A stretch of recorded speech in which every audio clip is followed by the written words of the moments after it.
Asia Book Award. And once a month from January to May, the World Area Book Awards sponsor a 60-minute webinar on a book recognized by one of the awards. Now, each of the webinars features a presentation by an award-winning author with a discussion on how to incorporate multicultural literature into the classroom. And if you want to join the conversation about the webinar, you go to #ReadingAcrossCultures. I am Brenda Randolph, the Outreach Director at the Center for African Studies at Howard University, and I'm the chair of the Children's Africana Book Awards. Founded in 1991, CABA was the first of the Area Studies Book Awards, and we have recognized well over 100 books, and hundreds of authors and illustrators are members of our winner's circle. If you'd like to know more about CABA, go to cababooks.org. Our webinar tonight focuses on South Africa, and we are most fortunate to have as our moderator, Dr. Krista Johnson. Give them a wave, Krista. Who is the director of the Center for African Studies at Howard, and who has lived and studied in South Africa. And providing technical assistance, my cohort, Dr. Vanessa Oyugi, who's a co-director of Outreach at Howard, and Dr. Denise Wolterine Vargas from Tulane University, who is so wonderful to do this every year for us. We are so pleased tonight to have CABA winner Adrienne Wright with us to talk about her debut picture book, Hector, A Boy, a Protest, and the Photograph That Changed Apartheid. Adrienne grew up in South Africa and studied graphic design and illustration at Art College in Johannesburg. She has worked in advertising agencies in South Africa and here in the US, where she currently lives. She won the Work of Outstanding Progress Award from the Society of Children's Book Writers and Illustrators, no mean feat, for her manuscript that became Hector. And now our speaker tonight, Adrienne Wright. Thank you very much. Thank you, Brenda. Thank you everyone for joining us tonight. It's such a pleasure and an honor to be in this position, and thank you to the World Area Book Awards for this fantastic opportunity to share Hector, my book about a boy, a protest, and a photograph in this global read webinar. I'm going to go ahead and share my screen, which is my PowerPoint presentation. Back.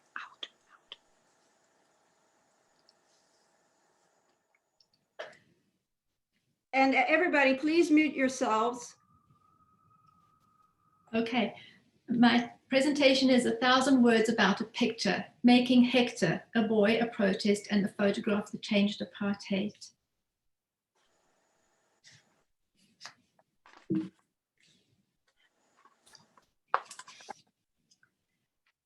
The book is my debut book, and it's a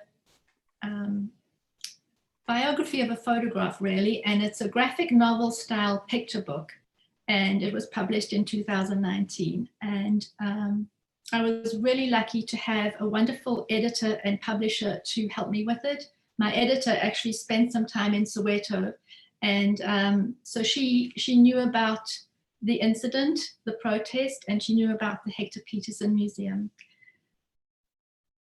South Africa. I am from South Africa, and it's known for its beauty. That is Table Mountain in Cape Town, beautiful winelands in the Eastern Cape, jacaranda trees, and of course wildlife, plenty of wildlife in game reserves. And maybe not so well known, it has 11 official languages: Zulu, Xhosa, Afrikaans, English, North Sotho, Tswana, Sotho, Tsonga, Swati, Venda, and Ndebele. And I mention the languages because it was a language that was the issue for Black students and the cause for the protest on June 16, 1976. The government mandated that Black students would have to learn in Afrikaans, the language of the white apartheid government, and they viewed Afrikaans as the language of the oppressor. Afrikaans is derived mainly from Dutch. They wanted to continue learning through the medium of English. So because of apartheid, they had separate and unequal education. The enforcement of the Afrikaans language as a medium of teaching the most important academic subjects was terribly difficult to try and transition. And the goal of the government was to keep the Black population's education at a level that would keep them in subservient roles in the workplace. That was the ultimate goal. And I wanted to write and illustrate this book after seeing the iconic photograph taken by photojournalist Sam Ziem after years, inspired me to find out what had happened to him and to Hector's family. I wanted to share the story with students in the United States who may not know about this important historical event. That helped to change and finally end apartheid. This is the photograph taken by photographer Sam Ziem on June the 16th in Soweto, a township outside of Johannesburg. This is what inspired me to make the book. As far back as 2012, I came across the photograph again, and I wondered about what it would be like to tell Hector's story. So I started some concept illustrations, and this is what I did. So this was 7 years before the book was published. This was long before I had a manuscript. I just started playing around with the idea of visuals for a story. And in a way, the images made it through to the final book in terms of one image of the white VW Beetle made it into the book, and the kind of monochromatic tones I used for colors in the book made it to the final work as well. Quotes from the apartheid government.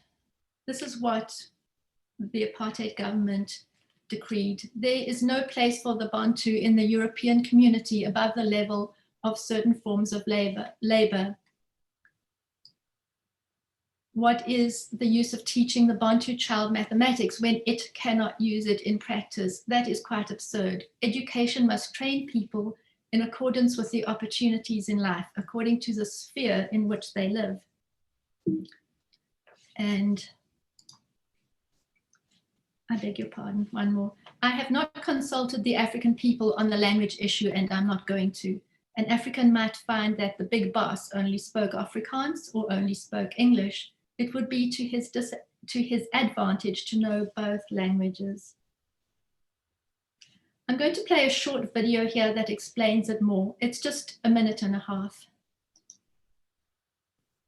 Soweto, under fire. The country's largest township had a dark cloud hovering over it. June 16, 1976, presented a new form of resistance towards the Afrikaans language policy introduced under the Bantu education in 1953 under the then apartheid government. It was under Bantu education that the then apartheid government spent 644 rands on a white child's education as opposed to a mere 42 rands on a black child's education.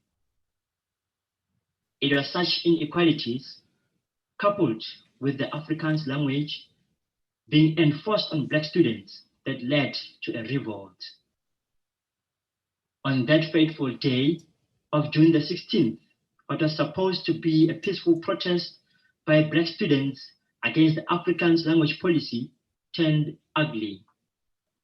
Police fired at thousands of protesting students, killing 176 of them and leaving thousands injured. It was such inequalities fought by the youth and political movements that paved the way to a new political dawn in South Africa. Soweto.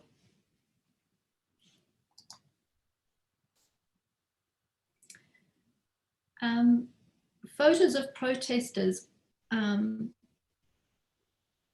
Some of the photographs taken on the day of the protest, and the protest was organized by older students. Younger students didn't know about it.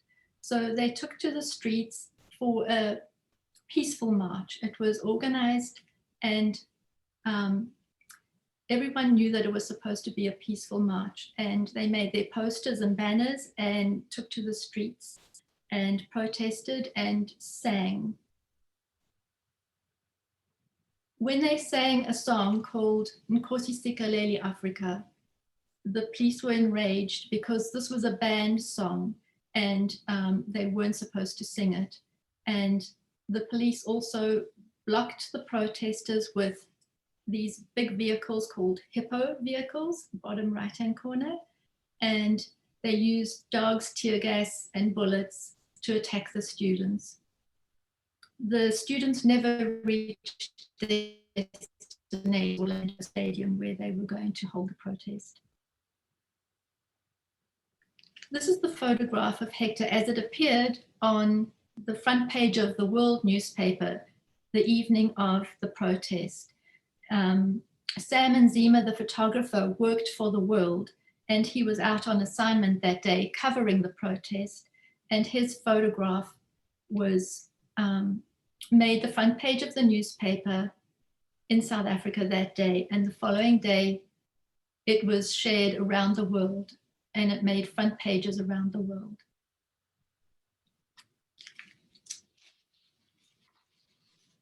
My book is told from 3 points of view, 3 perspectives, and I've divided it into the 3 individuals from whose perspective we see them. Hector is the first, and we learn about Hector as a person, as a little boy. What was his daily life like? What kind of person was he? And I learned a lot from speaking and interviewing with Hector's sister, Antoinette, and his mother, Mrs. Dorothy Malefi. And I went to South Africa and I visited them as well. So I'll show you my pictures of that too.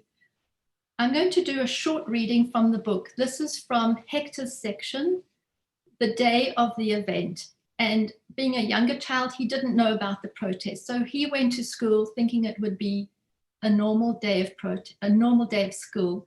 And he did not live in the same house as his sister. His sister lived with his grandmother, so he didn't know about the protest. And on the 3rd page of the reading, I'm going to play a little bit of sound, which is the song, Nkosi Sikelel' Africa, because that is what they were singing at the time. So when you hear the song, I'll play it for a few seconds and then turn the volume down. Soweto, Wednesday, June 16. The sun's not up yet, but Hector is. It's a day just like any other as he gets ready for school.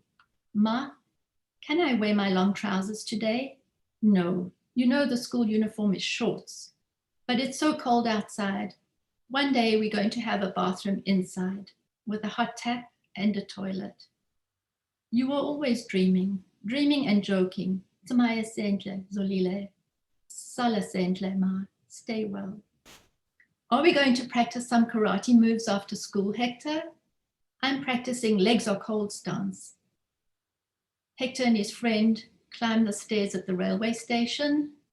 And as you can see, it was segregated there too, on the train, crowded train. This is sandwich dance. Yo, why is nobody going to school? The schools are open, but students aren't going in for classes. Hector and his friend are drawn to the sound of chanting and singing. Everybody is marching to Orlando Stadium to protest a new law requiring schools to teach half of their lessons in Afrikaans. No more Afrikaans! Down with Afrikaans! More students join in, and soon hundreds, then thousands of people are marching. Hector is swept up in the excited activity of the growing crowd. When the first hippo truck blocks the street, they come to a halt.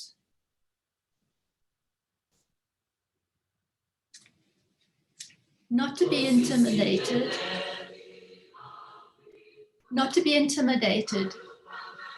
The students turn and march down another street toward the stadium, waving signs.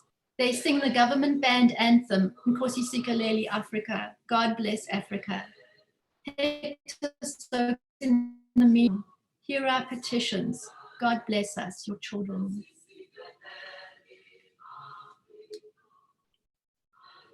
The police, angry at the crowd's disobedience, confront them again. The students don't retreat.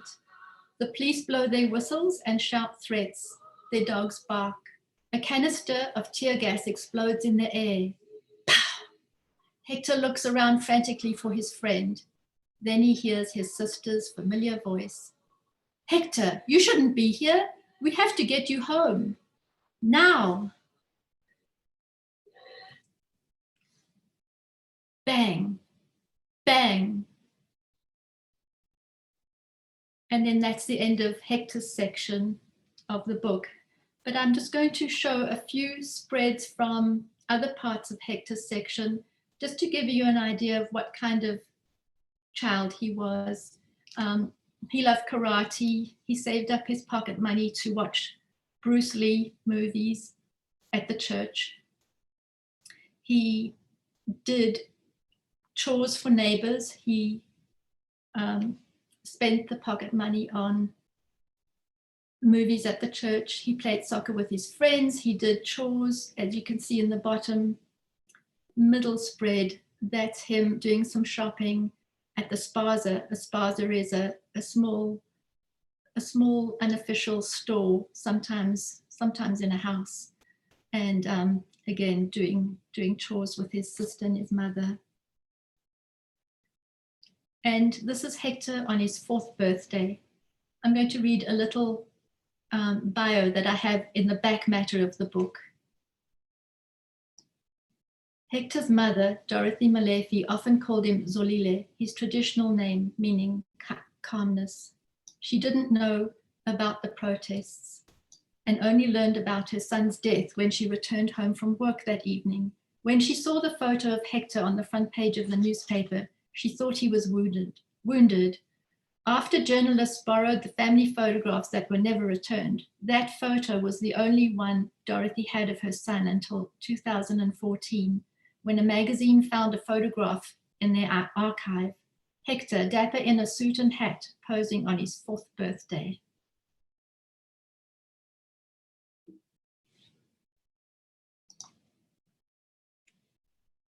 Antoinette. My portrait of Antoinette I made after speaking with her quite a bit and interviewing her. And she told me that she loves singing and sewing. And I decided to show her sewing, since we have singing in other parts of the book. And some of the cloth that I used in this portrait are pieces of cloth that are meaningful to me. So everything in the book has meaning. This is Antoinette, interviewed for a video, which I'll talk about later. And she has been a guide at the Hector Peterson Museum in Soweto. And as a guide, tour guide in the museum, she had a lot of dignitaries to show around the museum, as you can see in these photographs. Since Antoinette attended a different school than Hector and was living with her grandmother, Granny Ma, at the time, it was by chance that she found Hector at the protest. She is now an advocate for continuing Hector's legacy. She is a motivational speaker and occasionally leads tours for special groups and dignitaries at the museum. Antoinette named one of her sons Hector after her brother. When I visited in 2015, I went to meet Antoinette and her mother, Dorothy, and Antoinette showed me around the museum, which was wonderful.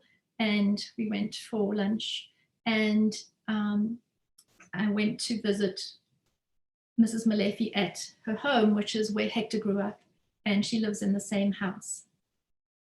And we also went to a marker in the street, which is where the point where Hector was shot.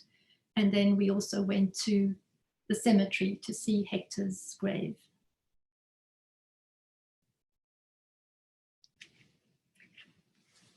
I also found some information. The Truth and Reconciliation Commission in South Africa for human rights violations started in 1996. And and Antoinette and Sam and Zima, the photographer, both gave evidence, and I read through that evidence, which was very informative as well. So that is online if you're interested in finding out more about how that worked. My section on Sam, which is the third part of the book, shows a portrait that I made using reference from screenshots from the video, and I'll show you that later. This is the photograph again, just to talk about the photograph. When I saw it after so many years and was interested in making a book about it, I saw this, and I also saw a quote by him. He said, "I saw a child fall down. Under a shower of bullets, I rushed forward and went for the picture. It had been a peaceful march. The children were told to disperse. They started singing Nkosi Sikelel. The police were ordered to shoot." And that I have in the front of the book. And to talk about the hymn again, it started off as a hymn composed originally in the late 1800s, and it was in Xhosa, which was is actually Nelson Mandela's language as well. And then later verses were added in other indigenous languages like Zulu and Sotho. And then it became a liberation song banned by the government. And then once apartheid ended, it became the national anthem. So the song was important for me to show in the book as well, and I incorporated it in some of the pages. This is the page that has, I've tried to show a tight group of protesters and holding their banners and signs, and also have the words of the anthem. And I'm going to play a little bit again now.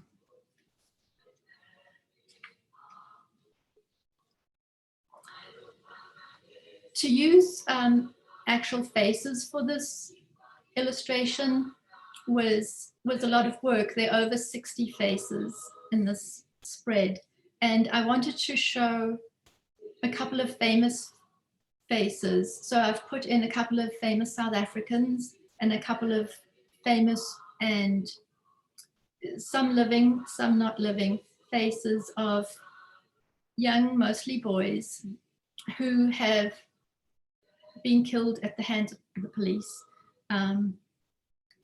Sprinkled among these are Michael Brown, Antoine Rose, John Lewis, Nelson Mandela, Emmett, and a whole lot more. But I just wanted to pay homage to them in a way.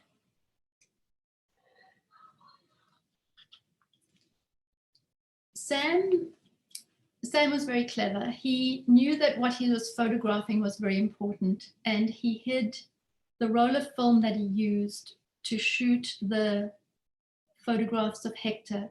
He hid the roll of film in his sock, and when the police came to confiscate all the other rolls of film that he had and destroy them, that one was saved, and that's how we have the photograph. I'll read the little bio from the back of the book. Sam's photograph of Hector was printed in newspapers across the country and around the world. However, Sam was threatened by the police, and his career as a photojournalist was over. He returned to his hometown, Lilydale, where he owned a taught photography. Decades later, Sam was finally given the copyright to his iconic photograph, but he is still not always credited when it is used.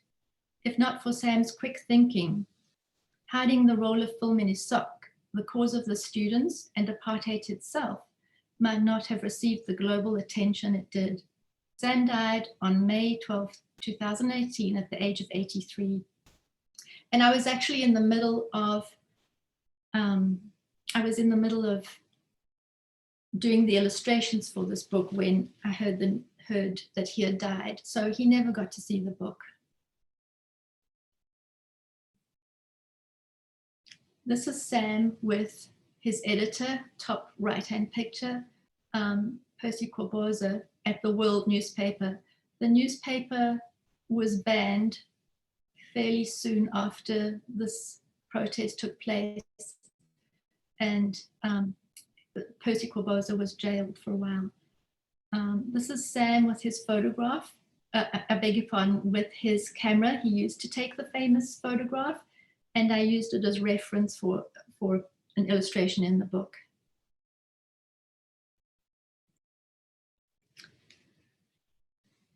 This is a screenshot from a Time Life video, which is really excellent for teachers to use, to take a photograph and teach more about that piece of history. If you look at this website, you will, if you click on the photograph of Hector, the Soweto uprising, there's a little bit of information about the photograph and about the photographer. And then there's also a link to about a 12-minute video of what happened that day, and interviews with Antoinette and Sam, and then also the boy carrying Hector. We haven't spoke about him, but interviews with his sister. So it's very informative and really well done. I recommend taking a look at that.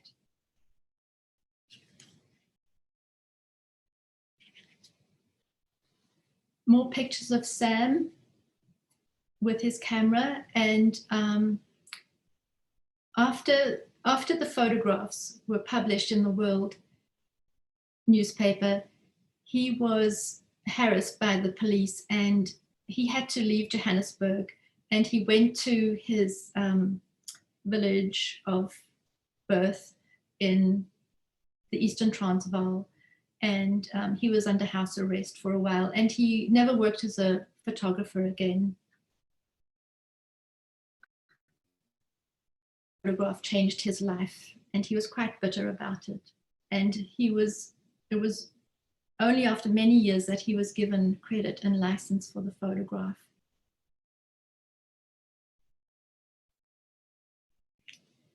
There's an accompanying book in softcover as well to the video. It shows all the 100 photographs, most influential photographs of all time, that Sam's photograph is included in. And it's an excellent reference as well.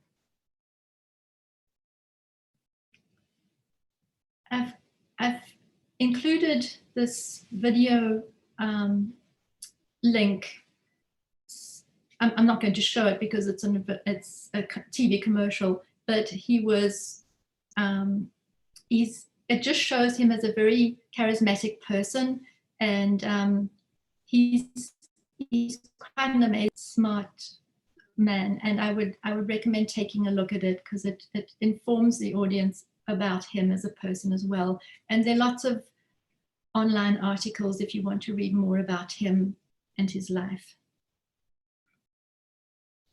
This is Sam's famous camera, very worn, and I did an illustration of it for the book jacket flap of my book.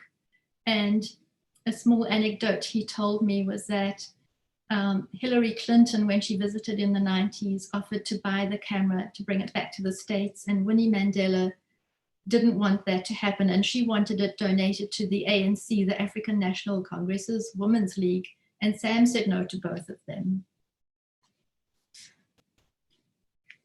He also told me that he visited the Hector Peterson school in Berlin, in Germany, and he was very proud of that. He said, in celebration of the fall of the Berlin Wall, Germans compared their freedom to the South African independence.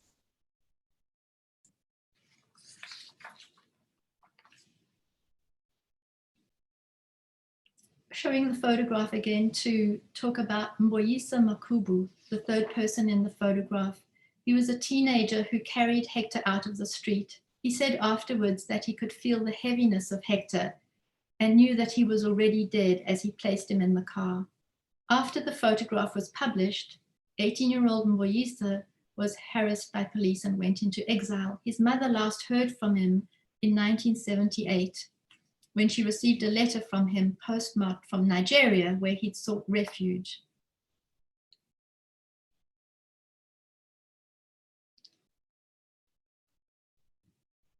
sources and resources, I also use these two books, which were Interests of Soweto and about it as the township grew. And then also this book of personal accounts was interesting to read, people who were at the protest many years later giving their accounts of how they remembered it. That was very informative for me when I was writing the book too. When I visited South Africa, I went to a couple of places for more reference, and the Historical Papers Research Archive at the University of the Witwatersrand in Johannesburg was wonderful. They gave me lots of newspaper cuttings to take a look at and copy, and a lot of digitized photographs as well, which I didn't use, but they were very informative too.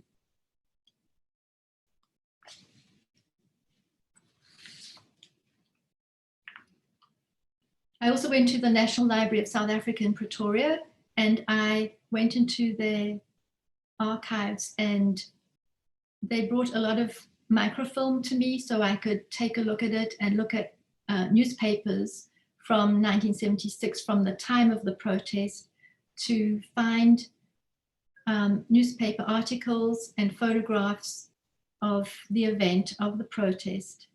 And I made copies of them, and I used them for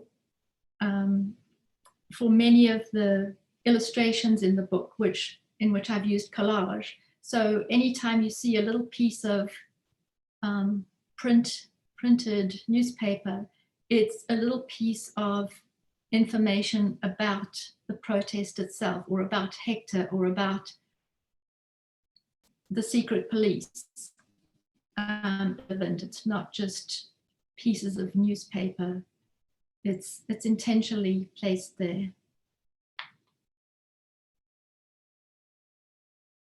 My contacts and resources. My website has a lot of links to resources for teachers and librarians, and also where you registered on the Africa Access website, there are a lot of links to various videos and references as well. So take a look at those.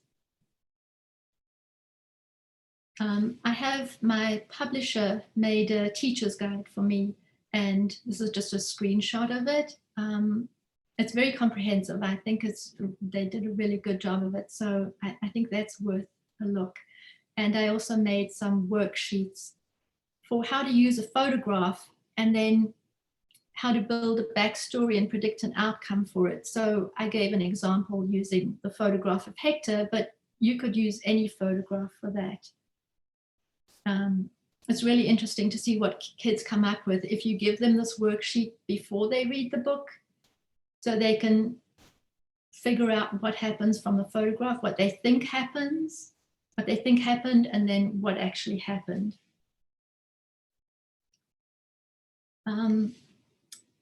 I just wanted to share some recognition that I got for Hector, for which I'm extremely grateful, and especially for the Children's Africana Book Award. Thank you so much.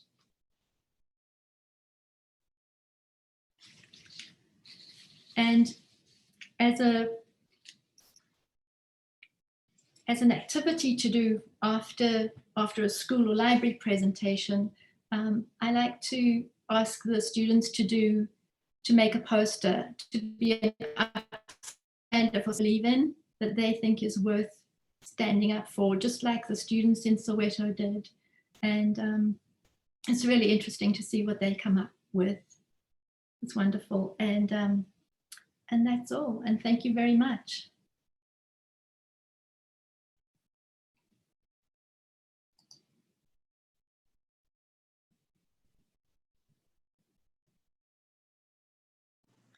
Thank you. I think it's my turn to take over. We can all just give a bit of a round of applause. Yes, I see Margaret on this. I know we do it a little differently on Zoom, but yes, thank you all. Thanks. Adrienne, thank you very much for that presentation.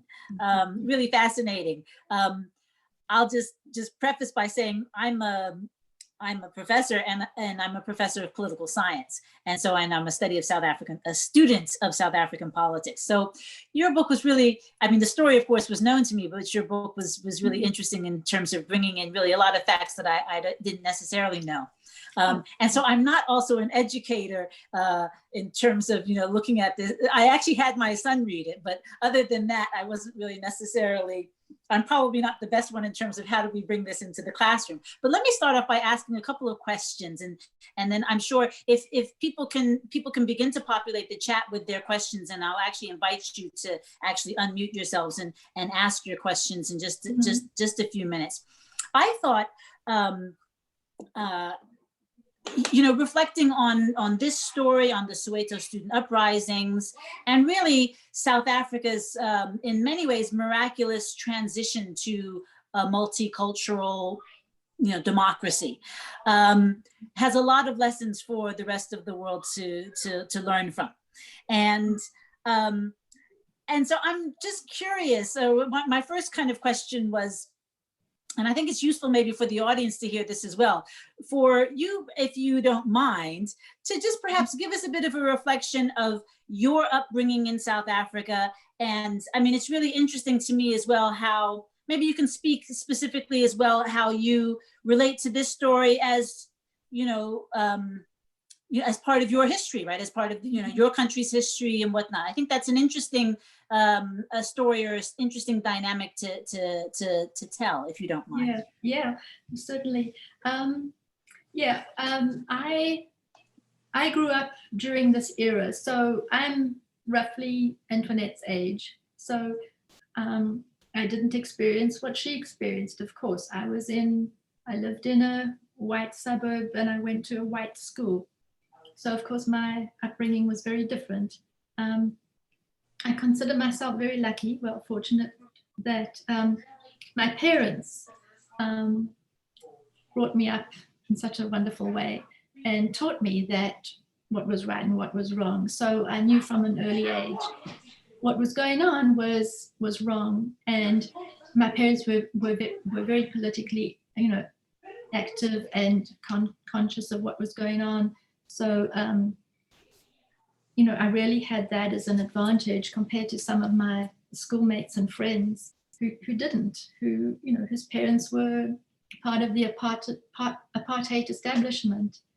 So I was lucky that I was always aware of what Black people's lives were like. And because we lived separate lives, we didn't know many Black people, but my parents had a few friends through their church. But that was very rare, and I think it was very rare for South Africans until, later on in the 80s, my sister was at the University of the Witwatersrand. She was in the Students' Representative Council. She was their president, and she was very politically outspoken. And so by the 80s, when things got really bad in terms of clamping down by the security police, there was a lot more awareness from whites. But growing up as a child, we were very sort of isolated in how we viewed Black people and their situation, their dire situation, and the inequality of their lives and their education. Interesting. One thing that strikes me, and so this kind of, I guess, leads into my second question, is I think, as I said before, I think South Africa has some important lessons to teach the United States now, right? As we're kind of going through our own racial reckoning in many ways. And I'm sure the other participants on the call might be able to speak and reflect on how, as Brenda was saying, how you bring, incorporate more multicultural literature and kind of conversations about, what that looks like into the classroom. I think I wanted to ask you, I guess, in terms of, for me, as you were actually alluding to, the Soweto student uprisings was really a pivotal moment, right? I mean, that picture was pivotal because it again drew the attention of the international community, right, to what was going on in South Africa. And that really brought a lot of attention to apartheid and to what was going on there.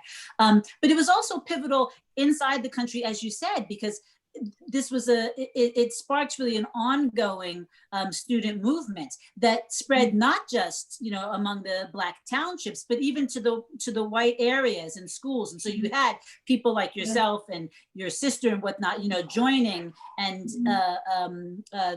this movement. And it also really transformed, I think, the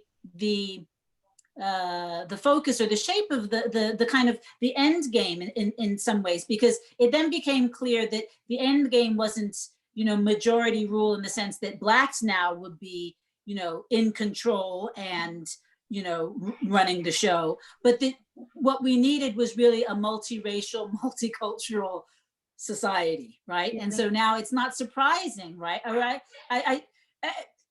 I guess in some ways it is surprising, right? I mean, it didn't have to be that you get to the end game that we have now, where you have a democratic, multiracial, multicultural society, which, as you said, has 11 official languages, and, you know, all of this. That was very much, or the kind of the impetus of that was very much, you know, with these student movements, was with the youth, understanding and recognizing and being able to see or envisage an alternative community, right? An alternative nation, right? Which looked very different. And that included everybody, though. So it wasn't now going to be, we're just going to flip the switch, right? That's right.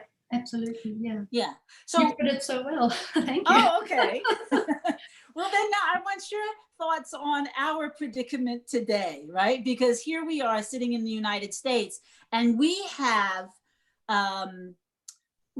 certain segments of the majority population here, right, who are clearly frightened and concerned of losing control, losing power, losing, you know, their significance or relevance in this multicultural society and community that we are, right? I mean, the insurrection on January 6th wasn't simply, you know, stop the steal. It was an action, and it was an act against multicultural government, right? It was a segment of our society who was not, you know, afraid of that, or not in support of that, or violently against that.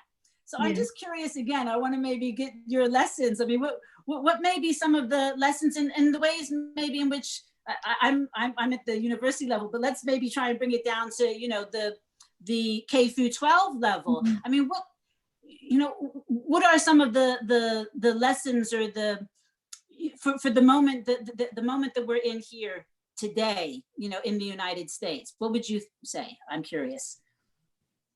Well, I've just, you know, since January the 6th, and going over this talk again and talking about the anthem, one thing that really struck me when, in 1994, when apartheid ended and there was the first free election where everyone could vote, and Nelson Mandela became president, the anthem changed from Afrikaans and English, the two white languages, to Nkosi Sikelel' Afrika, with, and including on the end of that, a few verses of that in different languages like Zulu, Xhosa, but then they included the old Afrikaans and English anthems, which is now the official anthem, which is now, you know, so many languages, but English and Afrikaans are included. And that just said so much to me, that they included this kind of relic from this old oppressive government. They included it. And that just spoke volumes to me. And I thought that was a great example of how, you know, like you say, you don't flip the switch. You're in the majority. They were in the majority in, you know, in government, but they were inclusive. No one was excluded, and even their anthem was not excluded. I thought that was very telling. So I think that's a great example of, you know, how we could do things. I mean, I don't know how you know, how Nancy Pelosi and Chuck Schumer can. I can't speak to how they should do things, but boy, I mean, you know, sharing is great, but as long as you've got the slight upper hand, I guess that's good. Yeah. I don't know if Christy Moraga from Connecticut wants to maybe just add to her question, because I think she was thinking along the same lines as I was. She says, your book is very timely with so many institutions creating DEI committees. How do you think your book fits into present efforts of anti-racism? Christy, did you want to add something to that? No, that's it. There are, you know, books and movements now for anti-racism. So I thought maybe the author could speak to that. Yeah, I'm really thrilled that you think of it in that light. Thank you very much. I wanted to, you know, and at the time that my publisher found my book idea and was interested in working on it, she said how timely it was, and I really think it was. And when you know, with George Floyd last year and everything that happened last summer, it really, in a way, became pertinent and relevant. And I'm really pleased that, you know, this example of what happened in South Africa, and then the changes we had in you know, in '94 when apartheid ended, has been a good example to how, you know, how we could change things here. I mean, I think South Africa has a very progressive and democratic constitution, and I think it would be great if we could copy a few things from them in terms of the constitution. But I'm just really pleased that Hector, you know, the story of Hector can be a pertinent tool in teaching, you know, how we can do things here today. I like that. Let me turn to Karen Leggett in Maryland. Do you want to ask your question, Karen? Sure. Or I can read it for you, or do you want to ask it? Yes. Yes, I can ask it. I have one question about history and another to you as an author. Why was English acceptable as an alternative to Afrikaans? As you pointed out, they're both colonial languages, and English was often just as oppressive as Afrikaans. That's a good point. Yeah, that's a very good point. I think because the government the apartheid government, the National Party was in control from about 1948 onwards, and they were mostly speaking, and so they were seen as the, you know, the oppressors. English was, because it was an international language, and the students had been taught in English all along. When I say being taught, they did have some lessons in their, you know, in their indigenous languages, like Sotho and Zulu, etc. But those were the less academic subjects. So their academic subjects were taught in English, and they had the English textbooks, and teachers knew English, and it was all set up in English. And schooling was difficult as it was, since classes were overcrowded, and as mentioned in that short movie, school fees for Black children were high and, you know, not affordable. So English was definitely preferred because it was a world language. Okay. Now, the question I have for you personally is whether you confronted any challenges as a white South African writing this story. Surprisingly, no. I've been quite surprised that no one has said, you know, how come you got to write this book? I've been expecting it, and no one has so far. So I'm just pleased that you know, no one had written about Hector since 1976. And I thought, well, either I can just leave it and see if someone does, or I could jump in and do it myself. And since I did grow up there, and I got the permission of Sam Nzima to use his photograph, and I spoke with Hector's family, and they were all, you know, quite happy for me to go along with it. That helped as well. But yeah, I've not come across any reviews that were negative about that part of it. I'm glad you went ahead with it. Thank you. Thank you. Indeed. Great. So let me ask Samira Hussein if she wants to ask her question.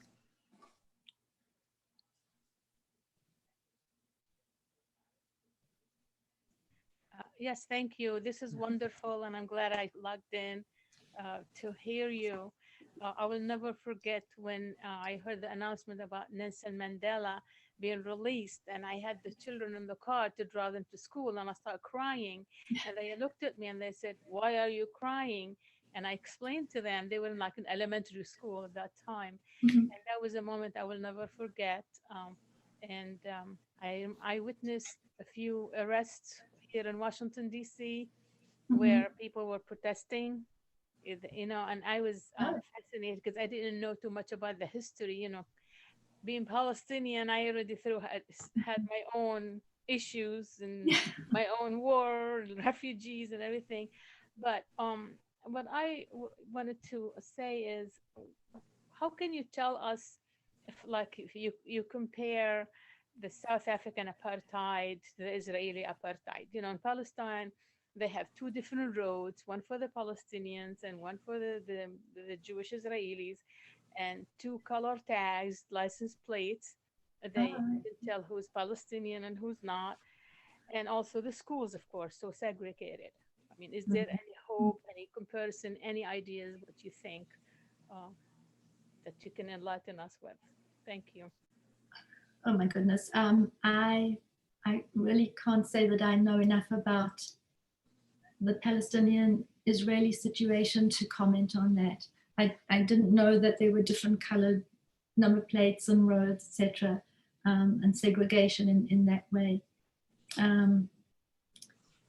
Yeah, I'm sorry. I can't answer that question. So sorry. Thank you. I think we're going to end with one question from my colleague, Bai Cham. Oh, wait a minute. There might be more than one. No. Yes, we'll end with Dr. Cham's question. Bai, did you want to quickly ask your short question?